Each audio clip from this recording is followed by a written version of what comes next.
हाय, good evening students. आज हम CMA foundation के पेपर है जून 2019 के सॉल्यूशन करने जा रहे हैं बिजनेस ऑफ मैथमेटिक्स के। तो स्टार्ट करते हैं। इसमें अपन को पहला क्वेश्चन है जिसमें 9 पार्ट्स हैं इसके, 18 नंबर्स का टोटल। तो मतलब एक क्वेश्चन जो है 2 मार्क्स का है। ऑप्शनल क्वेश्चन है, ईजी है। आपने थ्योरी पढ़ी है यदि रेगुलरली तो आप इन क्वेश्चंस को ईजिली कर पाएंगे। नाउ अब हम इस पेपर को सॉल्व करते हैं ताकि आपकी प्रैक्टिस भी बनी रहेगी और आपको एग्जाम से पहले प्रिपरेशन भी हो जाएगी किस तरह के क्वेश्चंस आते हैं और किन्हें किस तरीके से उन्हें अपन को सॉल्व करना है। तो पहले क्वेश्चन पे आते हैं। पहला क्वेश्चन दे रखा है 6 years before the ratio of ages of 2 sisters Mitali and Sonali is 2:3। मतलब 6 साल पहले 2 सिस्टर हैं मिताली एंड सोनाली, इनकी एज का रेशियो दे रखा है 2:3 दे रखा है। तो मैं इनको अलग से नोटपैड में लिख लेता हूँ एक बार। मिताली एंड सोनाली है, इनको इस तरह से डिनोट कर लिया। उनकी एज का रेशियो दे रखा है 2:3 दे रखा है और ये कब का है, 6 years एगो का दे रखा है अपन को। ठीक है, मिताली की प्रेजेंट एज दे रखी है उन्होंने 30 साल दे रखी है, 30 years। तो हमें सोनाली की प्रेजेंटेज निकालनी है। इसकी प्रेजेंटेज दे रखी है उन्होंने अपन को 30 years मिताली की। तो अपन को किसकी निकालनी है, सोनाली की निकालनी है। ये तो हो गया अपना क्वेश्चन फ्रेम। अब इसको सोल्व कैसे करेंगे, देखो इन्होंने जो रेशियो दे रखा है वो 6 साल पहले का दे रखा है। मैं मान लेता हूँ कि 6 साल पहले मिताली की और सोनाली की जो रेशियो दे रखा है 2:3। तो मिताली की एज हो गई 2x और इसकी एज हो गई 3x। ये कब की है, 6 साल पहले की। तो मुझे बताओ 6 साल पहले की जब 2x है तो प्रेजेंटेज कितनी हो जाएगी मिताली की। प्रेजेंटेज हो जाएगी मिताली की 2x + 6 और इसकी सोनाली की हो जाएगी 3x + 6।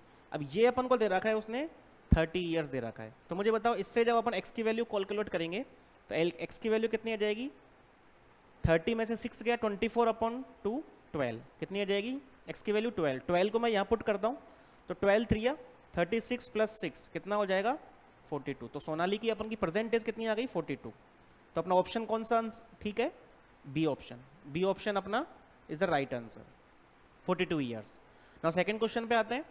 सेकंड क्वेश्चन कुछ नहीं है, सिंपल क्वेश्चन है। जस्ट फॉर्मूला दे रखा है इसने कि आई अपना सिंपल इंटरेस्ट है, आर रेट ऑफ इंटरेस्ट है और टी टाइम पीरियड है और पी क्या है अपना प्रिंसिपल है। तो आई का फॉर्मूला क्या बताया था मैंने, P/T/100 बताया था। बस सिंपल है। क्या दे रखा है इसमें, P/T/100, सी ऑप्शन दे रखा है। कंपाउंड इंटरेस्ट निकालना है 4000 का 2 years से 5% पर एनम से। सिंपल है, फॉर्मूला लगाओ पुट करो। देखो प्रिंसिपल क्या दे रखा है अपन को 4000, आर अपन को दे रखी है उसने 5% और टाइम दे रखा है उसने अपन को 2 years का। अपन को क्या निकालना है, सिंपल इंटरेस्ट। सिंपल इंटरेस्ट का फॉर्मूला मैंने बताया था कि अमाउंट में से यदि मैं प्रिंसिपल को माइनस कर दूं तो मुझे सिंपल मिल जाएगा मिल जाएगा, कंपाउंड इंटरेस्ट मुझे मिल जाएगा।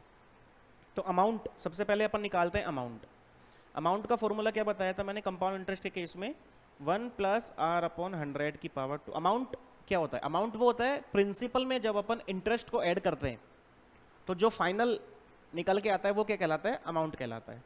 ठीक है, वैल्यू पुट करते हैं 4000, 1 + R दे रखा है 5/100⁻²। कैंसिल आउट करूंगा मैं इसको, 5 1 जा 20। तो ये हो गया अपना 4000। ठीक है, उधर रह गया अपने पास 1 + 1/20⁻²।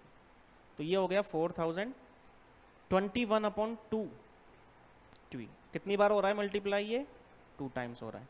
अब मैं इसको मल्टीप्लाई करूंगा 2 0 से, 2 0 कैंसिल आउट हो गई, ये 2 0 से 2 0 कैंसिल आउट हो गई, 2 2 जा 4 कैंसिल आउट हो गया, ये रह गया 10। तो अपने पास रहा 10 × 21 × 21। जब मैं इसको मल्टीप्लाई करूंगा तो करो देखो, 21 को 21 से मल्टीप्लाई करूंगा, 1 0 तो आगे आएगा इस 10 की वजह से। 21 को 21 से मल्टीप्लाई करूंगा कितना आ जाएगा, 21 1 2 कैरी जाएगा, 21 2 जा 42, 42 और 2 44। तो 4410 ये अपना टोटल अमाउंट निकल कर आया है। तो अपन को निकालना है कंपाउंड इंटरेस्ट।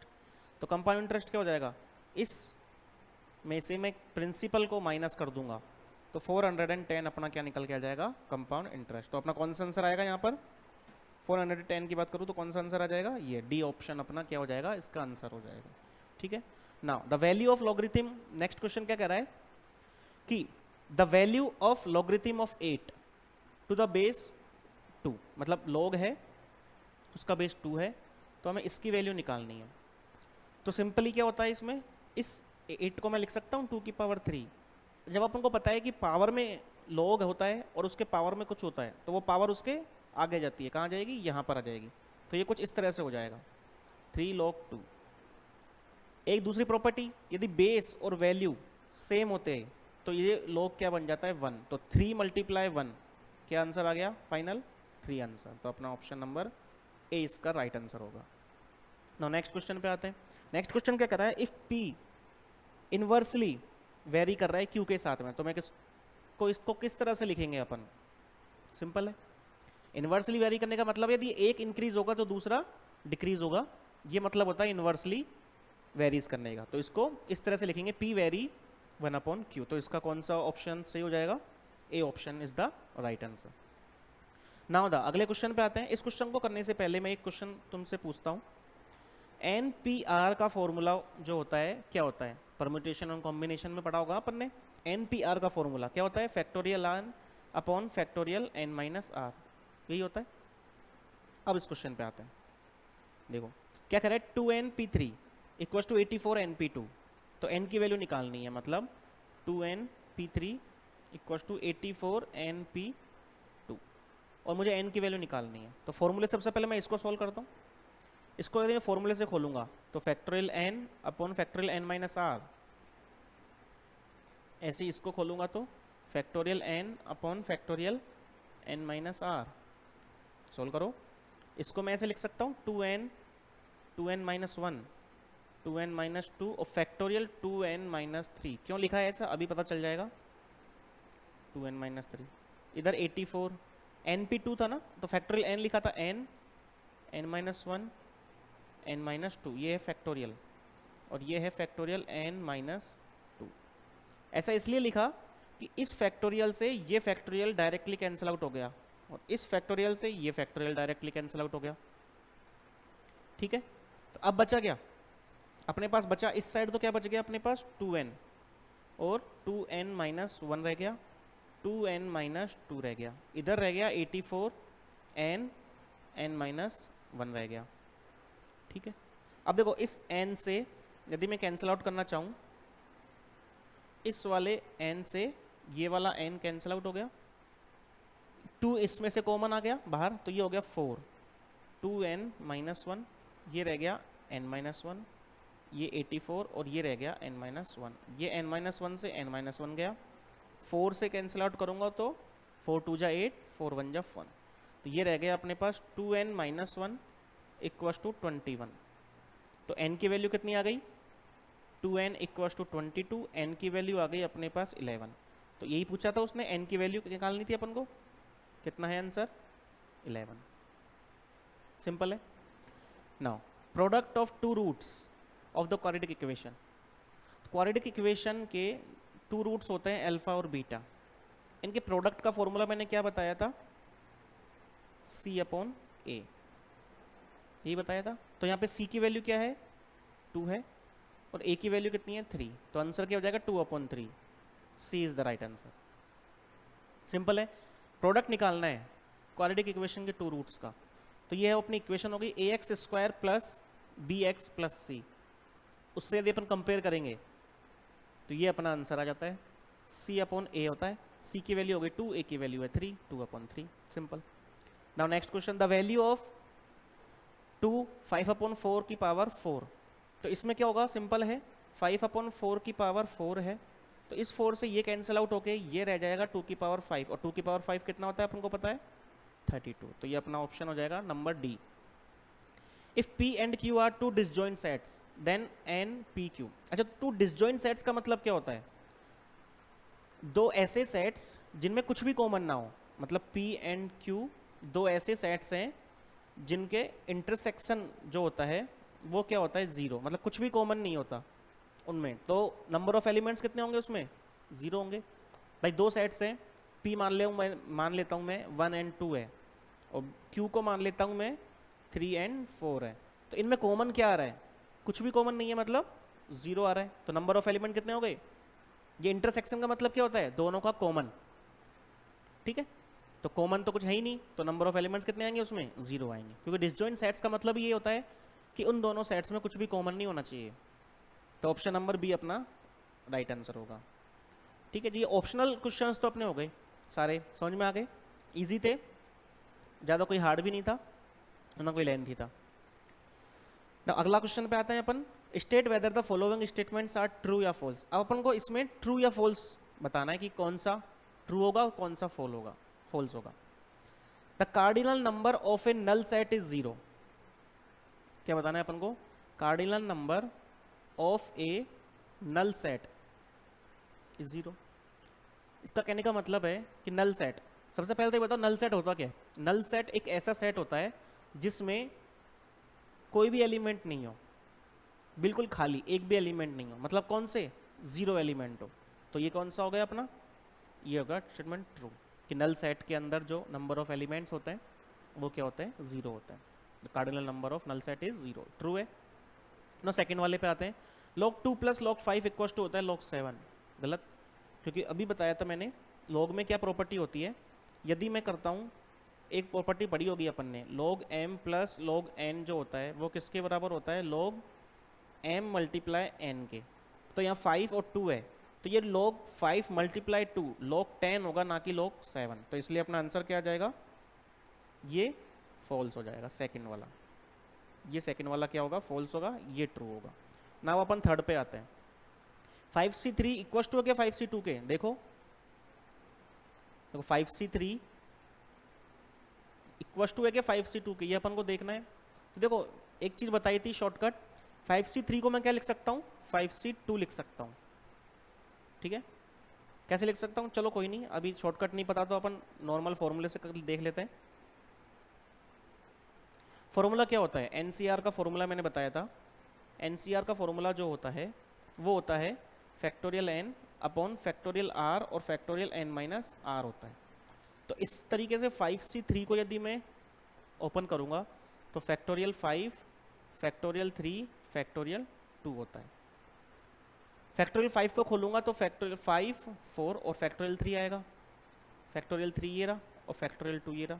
फैक्टोरियल 3 से फैक्टोरियल 3 कैंसिल आउट। फैक्टोरियल 2 की वैल्यू कितनी होती है, 2 होती है, 2 2 जा 4, तो ये फाइनल वैल्यू इसकी कितनी आ गई, 10 आ गई 5c3 की। ना आओ अपन 5c2 को सोल्व करते हैं। 5c2 देखते हैं, factorial 5, factorial r, factor n - r मतलब 5 - 2 3, तो ये कितना हो गया 5 4 3, फैक्टोरियल 2, फैक्टोरियल 3। अब देखो फैक्टोरियल 3 से कैंसिल आउट, 2 कितनी वैल्यू आ गई 10, तो मतलब इन दोनों की वैल्यू क्या होती है, सेम होती है। तो ये क्या हो जाएगा अपना, ट्रू हो जाएगा ये वाला।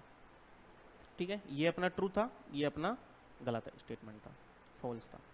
Now the sum of first 6 terms of AP, ये एपी दे रखी है, तो इसके कहने का मतलब ये है कि इस एपी के स्टार्टिंग की 6 टर्म्स का सम 12 है, ये जो कह रहा है।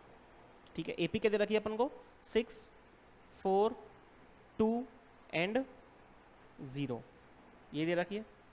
4 टर्म्स दे रखी, अगली टर्म्स क्या आ जाएगी, देखो 6 में से 2 गया, 4, 4 में से 2 गया, 2, 2 में से ये गया 0, 0 में से -2 आ जाएगा, -4 आ जाएगा। तो 1 2 3 4 5 6 टर्म्स हो गई। इनको ऐड करूंगा तो इनका सम आएगा 6, ऐड कर लो, 4 से 4 गया, 2 से 2 गया, ऐड करने पर आएगा 6 सम, ना कि 12। 12 नहीं आएगा, क्या आएगा 6 आएगा। तो इसका आंसर गलत है ये, कि वो 12 नहीं होगा। ये भी हो गया अपना फॉल्स हो गया। ये क्या हो गया अपना, ये फॉल्स हो गया। नाउ अगला आता है 5th पे, the sum of roots of quadratic equation x² - x + 1। तो सम ऑफ रूट्स का फॉर्मूला बताया था मैंने, alpha plus beta minus B upon A होता है। अब देखो इसमें मैं वैल्यू पुट करता हूँ, माइनस बी की वैल्यू कितनी है, -1, अपॉन ए की वैल्यू 1 है, तो ये +1 देगा, ये ट्रू है। क्या है ये, ट्रू। x² - x + 1 = 0 क्या देगा, 1 देगा, क्योंकि माइनस बी अपॉन ए फॉर्मूले में मैंने पुट किया, माइनस बी की वैल्यू है -1, ए की वैल्यू है 1, तो माइनस माइनस प्लस 1 अपॉन 1 1 आएगा आंसर। तो बिल्कुल सही है, इसने भी 1 दे रखा है, ट्रू है ये। Now the geometric mean of 2 quantities P Q is, P Q नहीं, गलत है। जियोमेट्रिक मीन क्या होता है, square root of P Q, ना कि पी क्यू। दो वैल्यूज का जियोमेट्रिक मीन क्या होता है, square root of P Q. ना अब अपन थर्ड क्वेश्चन पे आते हैं। इसमें क्या बोल रखा है, आंसर एनी 4 क्वेश्चंस, किसी भी 4 का अपन को आंसर देना है। मैं तुमको सभी सोल्व करके बताता हूँ। पहला वाला क्वेश्चन सोल्व करते हैं। A variable quantity y is equal to sum of 2 quantities. A variable quantity y, एक वेरिएबल क्वांटिटी है y, वो इक्वल है किसके, सम ऑफ 2 क्वांटिटीज के। मतलब y जो है 2 क्वांटिटीज के सम के बराबर है, ये कह रहा है। Now one of which varies directly as x, अब उस क्वांटिटी में से एक जो है वो डायरेक्टली वेरी कर रही है x के साथ, और other inversely varies with x, और अदर्स जो है इन्वर्सली वेरी कर रही है। अब यदि मैं इसको करता हूँ ओपन, तो क्या आ जाएगा, Q1 बराबर आ जाएगा K1 x के, और Q2 बराबर आ जाएगा K2 अपॉन x के। ठीक है, प्रोपोर्शनल हटाता हूँ तो कांस्टेंट आता है ना, तो इक्वल लगाऊंगा तो K2 upon x, K1 multiply x Q1। ये अब आगे देखो, ये दे रखा है, और y अपन को Q1 प्लस Q2 दे रखा है, तो y क्या बन गया, Q1 की वैल्यू पुट करूंगा तो K1x plus K2 upon x, ये अपना y बन गया। ठीक है, x की फॉर्म में आ गया। अब नाउ यदि y दे रखा है 11 तो x 1, मतलब कहना क्या है कि यदि y यदि 11 है तो K1 x की वैल्यू दे रखी है उसने 1, बिल्कुल सही बात है। तो इसको मैं लिख सकता हूँ इधर K1 plus K2, equation number 1 हो गई। नाउ अब उसने दे रखा है यदि x 2 है तो y की वैल्यू 13 है, x2 है तो y की वैल्यू 13 है, मतलब y 13 होगा, कब होगा, जब x की वैल्यू होगी 2। ये है, इसको और मॉडिफाई कर लेते हैं। 2 यदि मैं एलसीएम लूंगा तो ये हो गया 26 equal to 2K1 plus K2, ये इक्वेशन नंबर हो गई अपनी सेकंड। भाई एलसीएम लूंगा 2, 26 हो गया, 2 2 जा 4, 4 आएगा यहाँ पर, इधर 2 की जगह आएगा 4। क्यों आएगा 4, क्योंकि देखो 2 मल्टीप्लाई होगा 2 से 4 देगा, ये 2 इधर चला गया, 26 आ गया। ठीक है, 2 2 जा 4K1 प्लस K2, ये सेकंड इक्वेशन हो गई। अब नाउ तो अपन को करना क्या है, अपन को करना है कि y की वैल्यू फाइंड आउट करनी है जब x की वैल्यू कितनी हो, 3 हो। तो इसने क्या बोला है अपन को, y की वैल्यू फाइंड आउट करो जब x की वैल्यू 3 हो, मतलब y की वैल्यू अपन को फाइंड आउट करनी है x की वैल्यू 3 पर। ठीक है, तो इन दोनों इक्वेशन से मैं K1 K2 की वैल्यू निकाल लेता हूँ एक बार, तभी मुझे मिल पाएगी। क्योंकि y की वैल्यू फाइंड आउट करनी है, K1 x की वैल्यू 3 हो, K2 x की वैल्यू 3 हो, K1 और K2 की वैल्यू मिल जाए तो y की वैल्यू आ जाएगी। K1 K2 कहाँ से आएगा, K1 K2 आएगा यहाँ इन दोनों इक्वेशन से, इस इक्वेशन से और इस इक्वेशन से। सॉल्व करते हैं। देखो क्या दे रखा है, K1 प्लस K2, इक्वेशन 1 क्या कह रही है 11 है, और इक्वेशन 2 कह रही है 4K1 प्लस K2, ये दे रखा है 26। अब देखो मैं इनको कर देता हूँ माइनस, K2 से K2 गया, ये रह गया माइनस का 3K1, और इधर कितना रह गया, 26 में से 11 जाएगा तो कितना रहेगा 15 माइनस का, है कि नहीं। माइनस से माइनस कैंसिल आउट हो गया, 3 से ये कैंसिल आउट हो गया, 3 1 जा 5, तो K1 की वैल्यू मिल गई अपन को 5। जब K1 की वैल्यू 5 मिल गई तो मुझे बताओ K1 प्लस K2 कितना था 11, K1 5 है तो K2 कितना हो जाएगा 11 माइनस 5 बराबर 6। K2 की वैल्यू कितनी आ गई 6, तो K2 की वैल्यू 6 आ गई, K1 की वैल्यू 5 आ गई। अपलोड कर देते हैं इसमें इक्वेशन नंबर अपनी, इसमें निकालना है अपन को। तो y बराबर K1 कितने दे रखा है 5, तो 5, K2 दे रखा है 6, सही है, 5 3 6 अपॉन 3, ये कैंसिल आउट हो गया 2 टाइम्स, ये 15 प्लस 2 कितनी आ गई 17, तो y की वैल्यू कितनी आ जाएगी 17। कब आएगी, जब ये 3 होगा। ठीक है, नाउ अगला अपन देखते हैं। इन सम ईयर्स 1500 becomes 1900 80, मतलब 1500 रुपये 1980 बन जाते हैं 8% की सिंपल इंटरेस्ट पे। तो हमें find the numbers of years, मतलब टाइम निकालना है। मतलब इसने अपन को क्या क्या दे रखा है कि 1800 रुपये बन गए 1980, यही कह रहा है ना, 1500 सॉरी 1500 बन गए 1980 बन गए, कितनी रेट ऑफ इंटरेस्ट पे, 8% रेट ऑफ इंटरेस्ट पे। तो अपन को टी निकालना है। तो मुझे बताओ 1500 से 1980 बने तो इंटरेस्ट कितने का आ गया, 480 का। प्रिंसिपल कितने था 1500, टाइम टी अपॉन 100, बस निकाल लो। डबल जीरो से डबल जीरो गई, 8 वन जा, कैंसिल आउट करूंगा तो 8 6 जा 48 होता है, 8 6 48 होती है, नहीं होती है, 0 60, 15 से गया 4 टाइम्स, तो टी कितना आ गया 4 ईयर्स। 2 जीरो से 2 जीरो गया, 8 से गया 8 6 जा 48, 0 15 4 जा 60, तो टी की वैल्यू आ गई 4 ईयर्स। ठीक है, टी की वैल्यू कितनी आ गई 4 ईयर्स आ गई।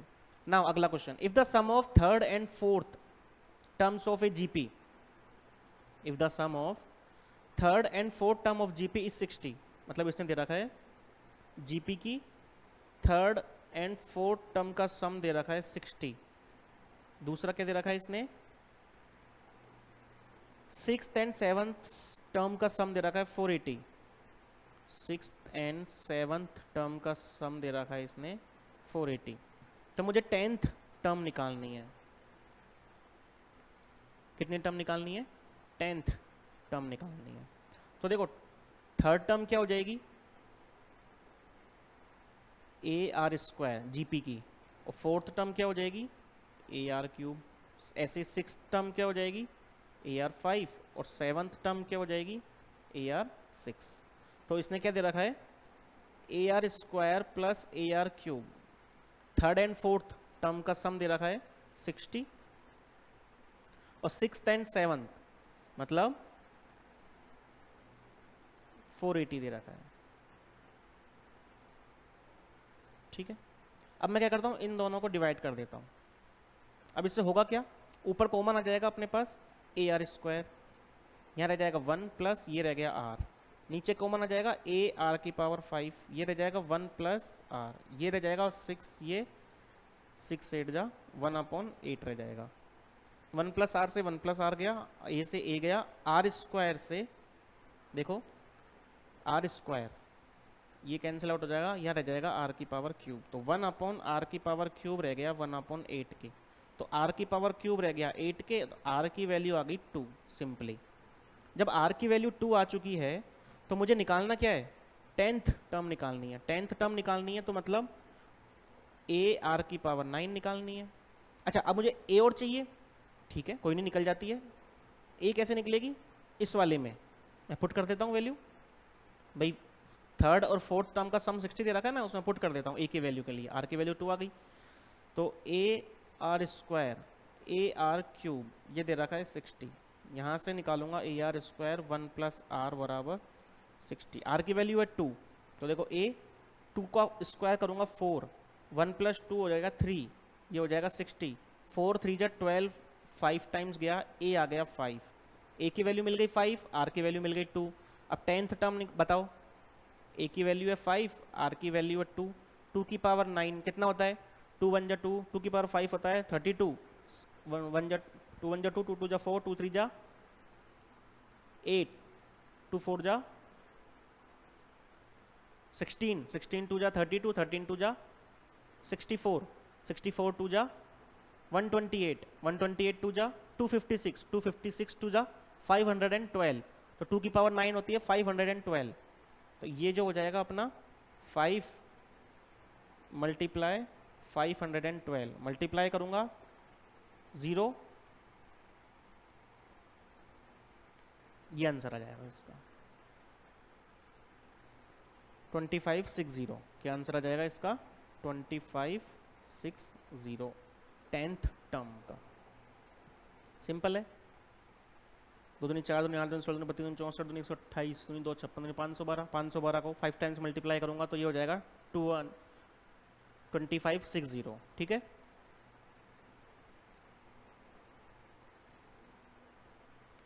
आगे समझ में, कोई ज़्यादा टफ नहीं था ना। अगला क्वेश्चन पे आते हैं, डी क्वेश्चन पे। इफ़ ये दे रखा है log 10x minus 5/2, 13 minus log 10x upon 3 equals to 10। कुछ नहीं है, सिंपल है, सॉल्व करते हैं। देखो पहले मैं क्वेश्चन लिख लेता हूँ। यहाँ पर दे रखा है इसने log 10x minus 5 upon 2 plus 13 minus log 10x upon 3 बराबर दे रखा है 2। एलसीएम लेता हूँ 6 का एलसीएम लूँगा तो ये किससे मल्टीप्लाई होगा, 3 से मल्टीप्लाई होगा। तो ये हो गया 3 log 10x माइनस का 15, और ये 2 से मल्टीप्लाई होगा 26 माइनस का 2 log 10x, 6 2 जा 12, ये हो गया। अब इधर 3 log 10x में से 2 10x गया तो एक रह गया log का 10x।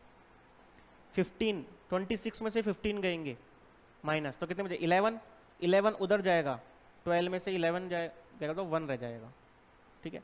तो ये 1 कब होता है, जब यदि ऐसे लिख दूँ मैं तो x की वैल्यू कितनी आ गई, 10 आ गई। सिंपल सी बात है, ठीक है भाई। ये माइनस होकर कितना रह गया 11, प्लस का उधर जाएगा तो 1 रह जाएगा। 1 को मैं लिख सकता हूँ 10, x की वैल्यू कितनी आ गई 10। नाउ नेक्स्ट क्वेश्चन पे आते हैं, इसमें x की वैल्यू कितनी आ जाएगी 10। In how many ways 8 examinations papers be arranged so that the best and worst papers are never together. कि हमारे पास 8 पेपर्स हैं, उनको अरेंज करना है, और इस तरीके से अरेंज करना है कि बेस्ट एंड वर्स्ट पेपर्स साथ में नहीं आने चाहिए। एक सेकेंड में भी आता हूँ, एक सेकेंड के लिए होल्ड रखना।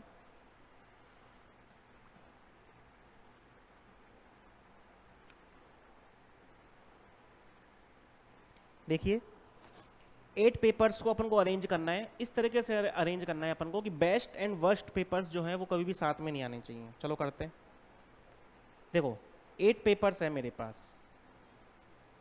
पहले तो मुझे बताओ इन 8 पेपर्स को टोटल वेज कितने हो गए अरेंज करने के। टोटल वेज हो गए अपने पास फैक्टोरियल 8। अब वो क्या बोल रहा है, बेस्ट एंड वर्स्ट पेपर, मतलब 6 पेपर्स तो अलग है और बेस्ट और वर्स्ट ये मैंने एक साथ रख लिए।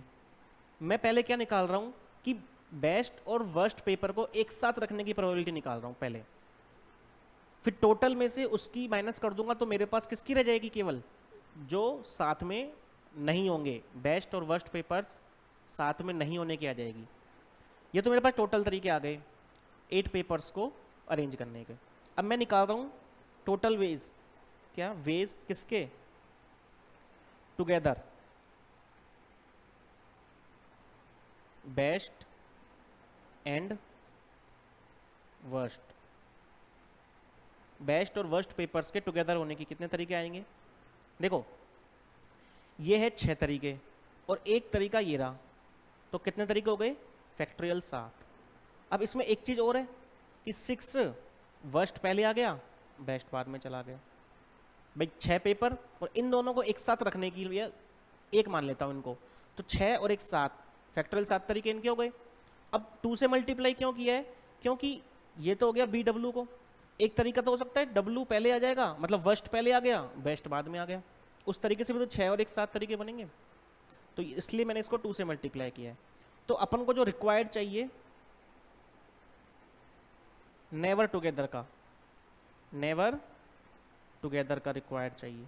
तो नेवर टुगेदर का रिक्वायर्ड कैसे होगा, फैक्टोरियल 8 में से मैं माइनस कर दूंगा फैक्टोरियल 7 मल्टीप्लाई 2।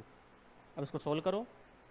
देखो 8 ये रह गया फैक्टोरियल 7 माइनस फैक्टोरियल 7 मल्टीप्लाई 2।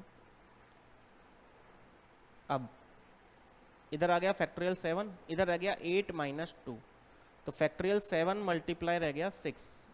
अब सोल्व करो, फैक्टोरियल 7 कितना होता है भाई, 7 को खोलूंगा मैं 6 5 4 3 2 1 और ये 6 है। करो 56 जो 30, 4 3 12 120, 12 3 36 दूनी 72, 720 मल्टीप्लाई 7 करो 0, 7 दूनी 14 की 4 की 7 दूनी 50, 5 4 40।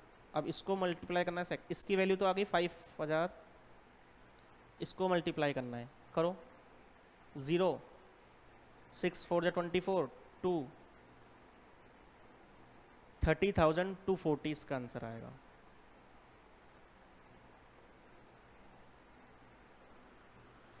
ठीक है, तो बर्स्ट एंड वर्स्ट पेपर कभी भी साथ में नहीं आएंगे, इसकी प्रोबेबिलिटी क्या हो जाएगी, इसके तरीके कितने आ जाएंगे, 30,240। और वो कैसे आएंगे, ये तरीका मैंने बता दिया था। इसको सोल्व कर लेते हैं। 6 5 30, 4 3 12 120, 12 3 36, 36 दूनी 72, 720 मल्टीप्लाई 7 करेंगे, 7 0, 7 दूनी 14 की 4, 49 और 1 50, 5040 मल्टीप्लाई 6 करेंगे तो 6 0, 6 4 24 और 6 5 30, 30,240 इसका आंसर आ जाएगा।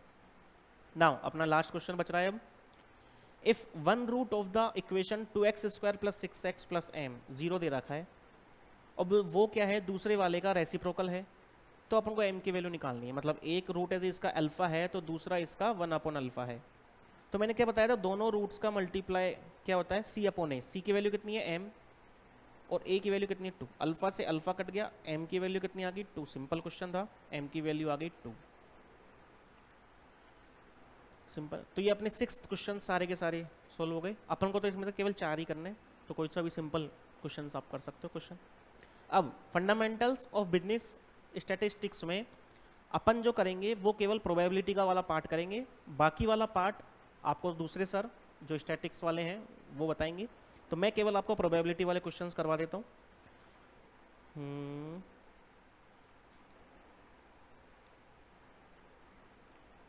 हाँ, ये रहा। इस क्वेश्चन को करने से पहले मैं एक दो चीज़ें और बताता हूँ। देखिए, पहली चीज़ अपन को दे रखा है इंडिपेंडेंट इवेंट दे रखा हो। इंडिपेंडेंट इवेंट क्या होते हैं?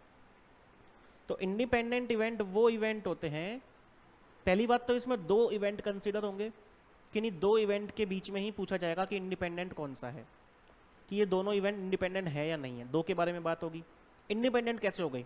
जैसे कि मैंने एक कॉइन को टॉस किया और एक डाइस को थ्रो किया, तो कॉइन को टॉस करने पर डाइस को थ्रो करने से कोई फर्क नहीं पड़ेगा, दोनों आपस में अलग अलग इवेंट हैं। तो इस तरह के इवेंट को क्या बोलेंगे? इंडिपेंडेंट इवेंट बोलेंगे। अब इंडिपेंडेंट इवेंट में क्या होता है कि 2 इवेंट का यदि मैं इंटरसेक्शन करता हूँ ना, तो वो किसके बराबर होता है? पहले वाले इवेंट के मल्टीप्लाई दूसरे वाले इवेंट की प्रोबेबिलिटी के। ये ध्यान रखना इंडिपेंडेंट इवेंट के लिए।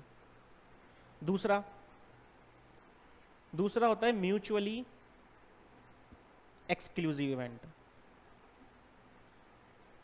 म्यूचुअली एक्सक्लूसिव का मतलब क्या होता है कि ऐसे इवेंट, यहां पर भी 2 इवेंट्स के बारे में बात होगी, ऐसे इवेंट जिनमें कुछ भी कॉमन ना हो, जैसे कि एक टाइम पे केवल एक ही रिजल्ट आए, उसको बोलते हैं म्यूचुअली एक्सक्लूसिव। जैसे मैंने कॉइन को टॉस किया तो एक टाइम पे केवल एक ही रिजल्ट आएगा, या तो हेड आएगा या टेल आएगा। ऐसा नहीं कि एक टाइम पे दोनों रिजल्ट आ गए, कॉइन को टॉस किया और हेड और टेल दोनों एक साथ आ गए, केवल एक टाइम पे एक ही रिजल्ट आएगा, या तो हेड आएगा या टेन आएगा। तो म्यूचुअली एक्सक्लूसिव का मतलब क्या होता है कि दोनों इवेंट्स के बीच में जो इंटरसेक्शन होता है ना, कुछ भी कॉमन नहीं आता है।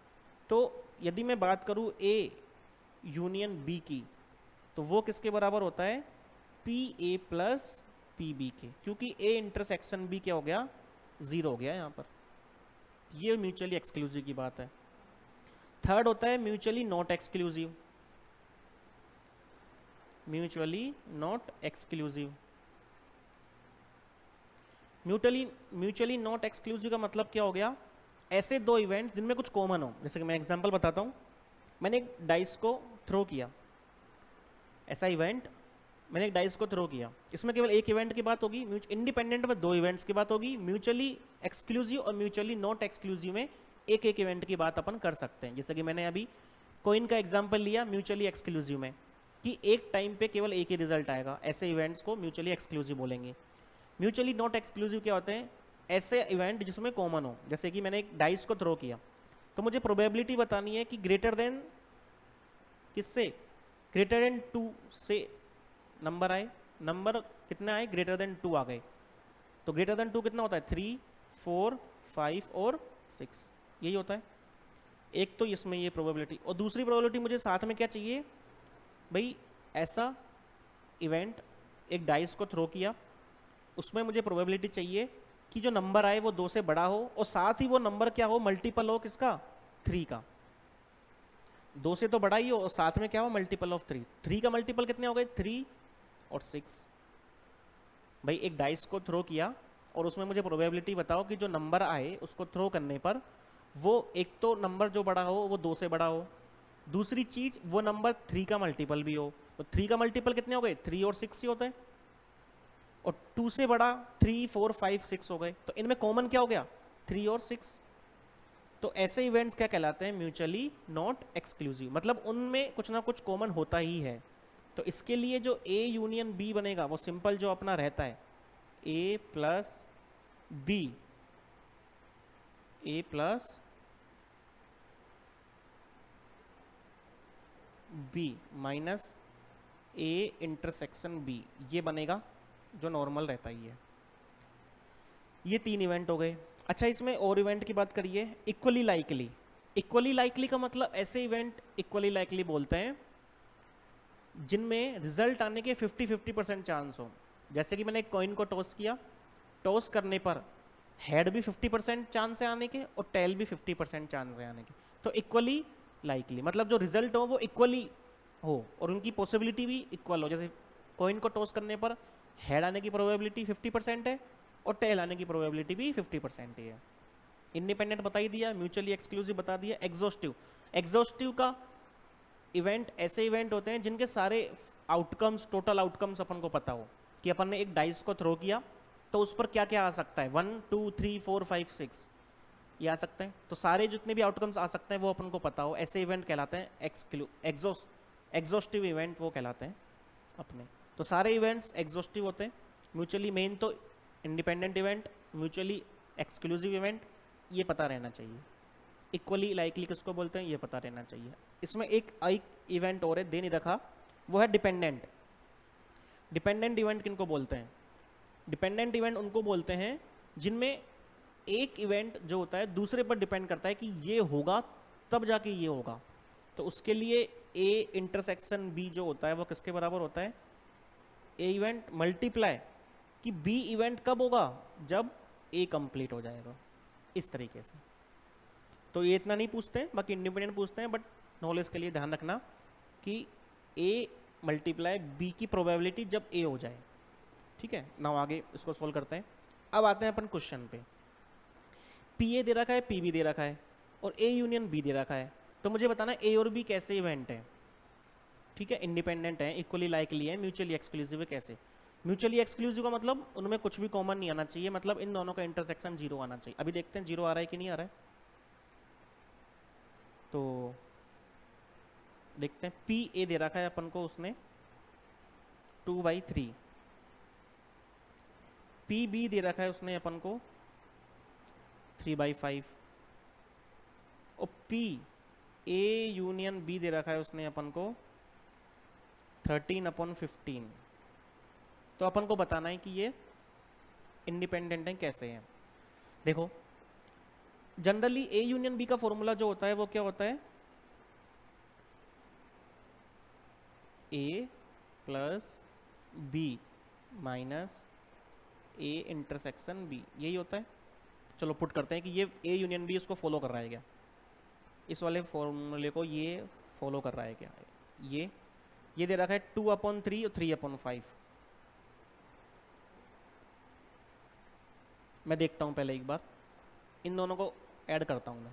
15, 3 5 जा 10 और 5 3 जा 15, 3 3 जा 9, तो ये आ गया 19/15। मतलब इन दोनों का एडिशन से तो नहीं बन रहा है ये, इन दोनों एडिशन के बाद कुछ माइनस होगा तब जाके ये आएगा। तो कितना माइनस होगा, 6/15 माइनस होगा तब जाके ये देगा। तो ये जो 6/15 वैल्यू है माइनस होने की, ये किसकी है, इंटरसेक्शन की वैल्यू है। तो मतलब ए इंटरसेक्शन बी आ गया 6/15। तो मतलब ये म्यूचुअली एक्सक्लूसिव तो नहीं है, क्योंकि म्यूचुअली एक्सक्लूसिव में ए इंटरसेक्शन बी कितना होता है, 0 होता है। तो मतलब ये तो नहीं है ये। ठीक, एग्जॉस्टिव तो सारे ही होते हैं, इक्वली लाइकली भी नहीं है। अब बात करते हैं इंडिपेंडेंट के बारे में कि इंडिपेंडेंट है या नहीं। तो ये हो गया 2 3 जा 6, 3 2 जा 6, 3 5 जा 15। वापस कर देता हूँ मैं एक बार। इसको कैंसिल आउट करेंगे तो 3 2 जा 6 और 3 5 जा 2/5 आ रहा है। अब इंडिपेंडेंट के लिए ए इंटरसेक्शन बी किसके बराबर होना चाहिए, ए मल्टीप्लाई पी बी के। देख लेते हैं अभी, देखो ए इंटरसेक्शन बी आ गया 2/5, देखते हैं अभी बराबर आ रहा है क्या। पी ए कितना दे रखा था अपन को 2/3 और पी बी कितना दे रखा था अपन को 3/5। सोल्व करो एक बार इसको, देखो 3 से 3 कैंसिल आउट 2/5। ओहो ये बराबर आ गए अपने, तो मतलब ए एंड बी कैसे हो गए, इंडिपेंडेंट हो गए। कैसे इवेंट हो गए ये, इंडिपेंडेंट इवेंट्स। हो इस तरह से अपन को सॉल्यूशन करना है, तो इसका आंसर आ जाएगा बी, कि ए और बी दोनों इंडिपेंडेंट इवेंट्स हैं। कुछ भी नहीं है, बस सिंपल अपन को पता होना चाहिए।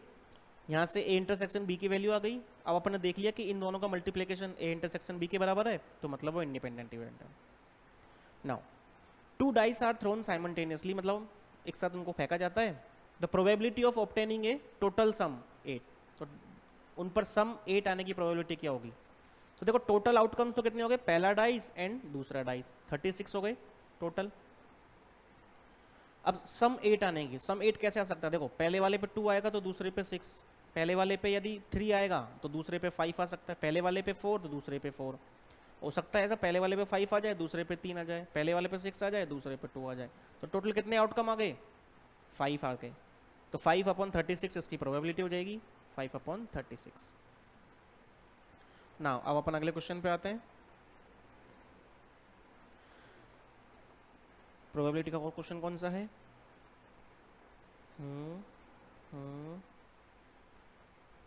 हाँ, probability of an absurd event is 0। Absurd का मतलब होता है बेतुका इवेंट, मतलब इसका कोई पॉसिबिलिटी नहीं है।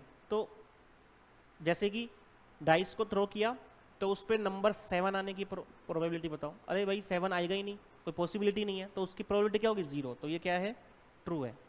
ट्रू या फॉल्स बताना है, तो क्या है अपना ट्रू है। Now probability of an event is a real number lying between -1 to 1, false है। प्रोबेबिलिटी हमेशा किससे बीच में लाई करती है, 0 to 1 के बीच में लाई करती है। Now total number of cases 12 when 2 dice are thrown together, false है। दोनों डाइस को एक साथ किए तो टोटल नंबर कितने आएंगे, 6 × 6 बराबर 36 आएंगे, ना कि 12, तो ये भी फॉल्स है। तो 3 प्रोबेबिलिटी के क्वेश्चन यहाँ पर थे अपने, ये हो गए। अब देखते हैं आगे कोई प्रोबेबिलिटी का क्वेश्चन है क्या।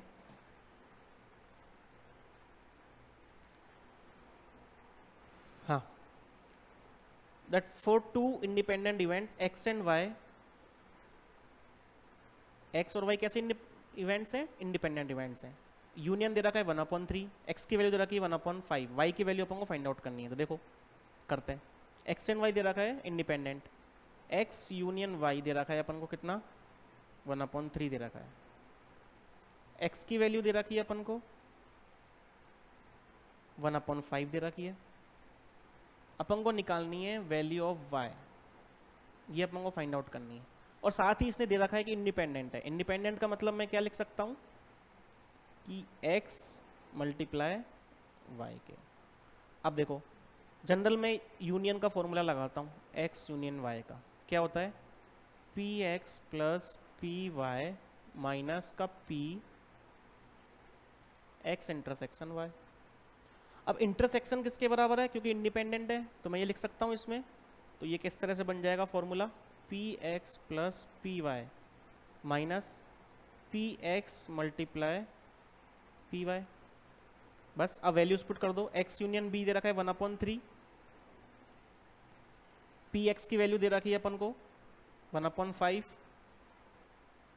py की अपन को निकालनी है, ये दे रखी है 1/5, मतलब ये हो गया py/5। बस सॉल्व कर लो, py कॉमन आ गया, ये रह गया 1/5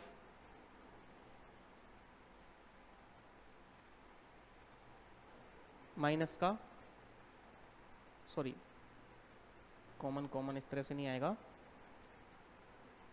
ये 1/5 अलग है, प्लस इधर से कॉमन आएगा 1 - 1/5।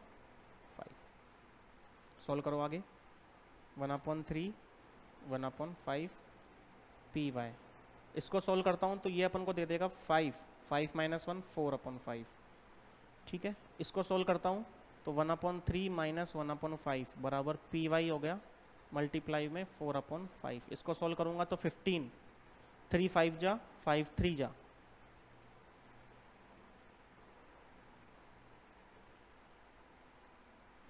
क्या हो जाता है इसमें बार बार, 4/5। तो ये क्या रह गया 2/15 पी वाई 4/5। तो ये 2 से ये कैंसिल आउट हो गया 2 टाइम्स, 5 से ये हो गया 3 टाइम्स। तो अपने पास रहा क्या 1/3 बराबर पी वाई और इधर रहा ब्रैकेट में 2। तो जो पी वाई की वैल्यू जो आ गई वो हो गई 1/6। तो अपनी जो ये लास्ट प्रोबेबिलिटी की पी वाई की वैल्यू रही वो आ गई 1/6। तो ये अपना पेपर सॉल्व होता है कंप्लीट। जितने भी मैथमेटिक्स के क्वेश्चंस थे, प्रोबेबिलिटी के क्वेश्चंस थे, मैंने करा दिए। इसमें जो रिमेनिंग है स्टैटिस्टिक्स के क्वेश्चंस वो आपको सर करा देंगे, ठीक है। तो नेक्स्ट पेपर अब अपन अपनी नेक्स्ट वीडियो में करेंगे। Thank you, bye bye.